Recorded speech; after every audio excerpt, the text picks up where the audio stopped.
So it's been just over 2 months now with the iPhone 17 Pro Max, and I think it's safe to say this is the best iPhone Apple has ever made. But don't click away just yet, because while I've loved my experience with it, I can also tell you it's definitely not perfect. And after 60 days, I've seen the good, the bad, and the straight up frustrating parts of living with this phone every single day. So if you're thinking about upgrading or you're just curious about how this phone actually holds up in the real world, this is going to be my most honest review yet. If you are new here, my name is RJ and I make honest tech reviews with a focus on long-term use and storytelling. We're actually about to cross 70,000 subscribers soon, which is absolutely crazy to me. And I just want to say how grateful I am to everyone who has chosen to hit that subscribe button. It really does mean a lot. Also, a quick heads up, the wallpapers you see throughout this video are from my latest drop. They're all in 6K resolution, designed to make your setup pop, and right now everything is 20% off until the end of October. I'll leave a link for you guys down in the description if you do want to check it out. So let's start with hands down the most controversial part of this year's iPhone, the design. The extended camera bar across the back, the two-tone finish, the aluminum frame instead of titanium. A lot of people hated it from day one, and to be fair, it's not a look for everyone. But 60 days in, and my opinion hasn't changed one bit. I actually love this design. The extended camera bar is more than just a design choice. It ties the back of the phone together. Instead of 3 floating lenses that always looked a little bit awkward, now it feels intentional, like the cameras are a part of the phone's identity. Combine that with the two-tone finish, and it gives the iPhone 17 Pro Max a personality that stands out in the sea of smartphones. And let's be real, Apple doesn't really change their designs often, but when they do, it usually sticks around for a while. So this is probably the design language we're going to be seeing for the next few iPhones, and honestly, I'm here for it. Now let's talk about the colors. I went with silver this year because it's clean, it's timeless, and honestly, it matches pretty much any case or setup I put it next to. But here's the thing, my friend brought over his orange iPhone 17 Pro Max, and I gotta admit, it caught me off guard. At first, I thought it was too loud, too bold, but my wife saw it and immediately said, this is the one that you should have gotten. And honestly, she might be right. After seeing it a few more times, that orange has started to grow on me. It pops in a way that silver doesn't. Silver is classy, but orange feels fun. So if you're stuck between the two like I was, my advice would be to go check them out in person, because the photos and the videos don't do justice to how these colors look in the real world. Now let's talk about the materials. Last year's iPhone 16 Pro series had some serious overheating issues, and a big part of that came down to the titanium frame. Don't get me wrong, titanium looks and feels amazing, but it didn't handle heat well. That's why this year Apple switched back to aluminum, something they haven't done since the iPhone 7. And in daily use, you can definitely tell. The iPhone 17 Pro Max doesn't get nearly as hot as the iPhone 16 Pro Max. Even when I'm pushing it with 4K recording, gaming, or charging at the same time, it stays much cooler in my hands. So from a thermal perspective, the switch makes a lot of sense. But here's the catch. Aluminum scratches way easier than titanium. Like way easier. You guys may have seen Scratchgate trending, and case in point, my friend Fenson, you guys might know him as Gajetsu, he dropped his iPhone 17 Pro Max from my couch. Not even a big fall, just a low couch onto a hardwood floor, and his phone picked up a scratch across the frame. That would have never happened on last year's titanium models. So my advice, if you're getting this phone, put it in a case as soon as you unbox it. I'm usually a fan of rocking phones caseless to enjoy the design, but with this much money in your pocket, it's just not worth the risk.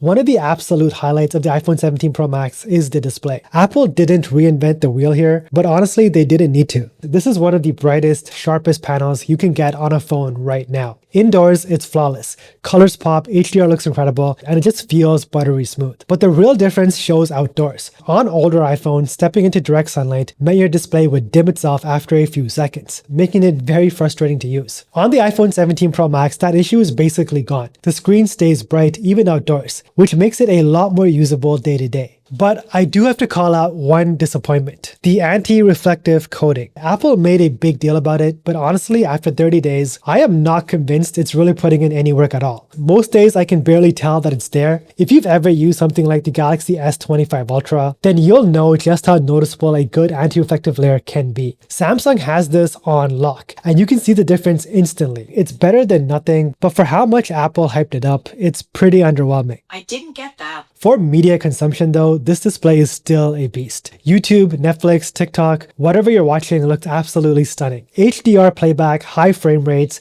and just the sheer brightness alone makes it one of the most immersive phone displays out there. But here's the twist, and maybe this will surprise some of you. Even though this display is amazing, I don't think the iPhone 17 Pro Max is for me. And don't get me wrong, it's an incredible device. If you love big phones, this is probably the best one you can get right now. But for me personally, after 30 days, I'm seriously considering what some people might be calling a downgrade to the smaller iPhone 17 Pro. And I'll explain why towards the end of the video. Now, let's talk about something that almost ruined last year's iPhone's experience for a lot of people. The thermals. The shift back to aluminum this year isn't just about design. It's a decision that makes complete sense for heat management. Last year, the iPhone 16 Pro series with the titanium frame looked and felt premium. But it had one big problem: overheating, which I personally experienced. If you use that phone for heavy gaming, long video shoots, or even just navigation in the summer, you'd feel that heat creep up almost instantly. It wasn't just uncomfortable, it actually affected the performance, with apps slowing down, the screen dimming, and even the battery life taking a hit. With the iPhone 17 Pro Max, it's a night and day difference, mainly due to the addition of the new vapor cooling chamber. This phone barely gets warm, even in scenarios where last year's Pro Max would have been cooking. The 17 Pro Max stays surprisingly cool. I've tested this with demanding tasks like 4K video recording and editing, multitasking with multiple apps open, and probably the biggest stress test, playing Genshin's Impact on the highest of settings. And here's the thing, even after extended gameplay sessions where you'd expect the phone to start heating up, this phone just doesn't. Performance stays smooth, the frame rates stay consistent, and you don't feel like this phone is going to melt in your hands. That is a massive win, and probably one of the most underrated improvements this year. Now, that doesn't necessarily mean this phone will never get warm. I did notice that when I'm charging it in my car, especially when I'm using CarPlay or navigation at the same time, it does build up some heat. But nothing overly concerning. It's more of a slightly warm to the touch situation than the "is my phone about to overheat" panic from last year. So yeah, Apple fixing the thermal story on the iPhone 17 Pro Max is a huge deal, because it means you can actually use the power of the phone without worrying about it throttling, dimming, or draining the battery like crazy. Now, this is the Moft Movas Snap Case.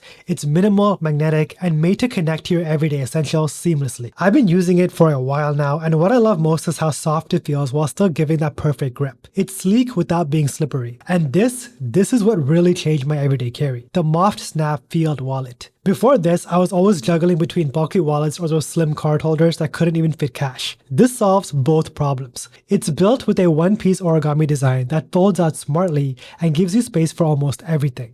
Up to 8 cards, cash, coins, even a SIM card slot. The pull tab makes grabbing the right card instant, plus it does double down as a stand. This is perfect for when I'm replying to text messages or watching clips during lunch. And it still stays super slim. Made from Moft's Movas vegan leather, it feels premium and hasn't shown a single scratch even after weeks of daily use. It's genuinely replaced my old wallet. It's lighter, cleaner, and just way more efficient. Both the Movas case and the Snapfield wallet come in a range of colors. The Movas case ties it all together. It's the connector for every Moft Snap accessory, and I love how I can swap between setups without ever taking the case off. So if you're looking to declutter your pockets and upgrade how you carry, check out the Moft Snapfield wallet and the Movas case using the link below. Use my code RJ10. Trust me, once you try this combo, you won't ever go back. Alright, so if you told me before launch that the iPhone 17 Pro Max cameras would surprise me more than anything else, I'd probably laugh. Apple has been great with cameras for years, but they've also been very predictable. Yet here I am, 30 days in, and I can confidently say these cameras are amazing. On paper, Apple upgraded all 3 rear cameras to 48-megapixel fusion sensors, a wide, ultra-wide, and a telephoto. The Pro Max gets a 4x telephoto with optical quality 8x zoom. And of course, you've still got features like Smart HDR and Deep Fusion working in the background. The front camera also got a bump. It's now 18 megapixels with autofocus, which means better framing for selfies, sharper video calls, and just overall cleaner results when you're not using the rear system. And then there's the video. We're talking ProRes RAW, Dolby Vision HDR, Apple log recording, basically all the tools you'd expect if you want to push beyond casual point and shoot. But specs aside, this thing just works. Daylight photography is exactly what you'd expect from Apple. Sharp, vibrant, with excellent dynamic range. Switching between the lenses feels a bit smoother this year. This telephoto especially surprised me. Being able to crop in at 8x zoom and still walk away with a usable shot is kind of wild. Now, low light is where the competition of photography really shows off. I found that night mode kicks in less aggressively than before, and it preserves the shadows and textures a little bit more naturally. The ultrawide though still struggles in extreme low light. Edges can look a bit soft, but overall the results are cleaner than last year's iPhone. Video wise though, that's the star of the show. Shooting in ProRes RAW has been my biggest surprise. The flexibility in post is just on another level. You can pull back the highlights, push the shadows, tweak the colors. It legit feels like you're holding a pocket-sized cinema camera. But it's not magic. The files though are massive, and you do need to expose carefully because mistakes can show up more in ProRes RAW. And if you're editing, you'll want fast storage and proper software to handle it. Still, when it works, it works. The footage grades beautifully, and it's the first time I've thought, yeah, I could actually shoot something serious with just this phone. The front camera deserves a lot of credit. Autofocus makes a bigger difference than you'd think, especially if you vlog or hop on FaceTime calls a lot. It's consistent, smooth, and reliable in tricky lighting. Stabilization is excellent as well. Walking shots, pans, and even quick zooms feel steadier than last year. It's not quite gimbal level, but it's absolutely good enough for travel vlogs or casual handheld shots. Now, of course, the camera system is not perfect. Pushing beyond 8x zoom and you'll notice softness start to creep in. In very flat lighting, think sort of like cloudy days or hazy backdrops, the camera can struggle to separate textures. And because the main and the ultrawide hardware haven't massively changed, sometimes photos don't look drastically different from the iPhone 16 Pro. There's also a bit of flare when shooting directly into bright light, which I've noticed a couple of times filming at sunset. But overall, this is one of the most complete and creator-friendly camera systems Apple has ever made.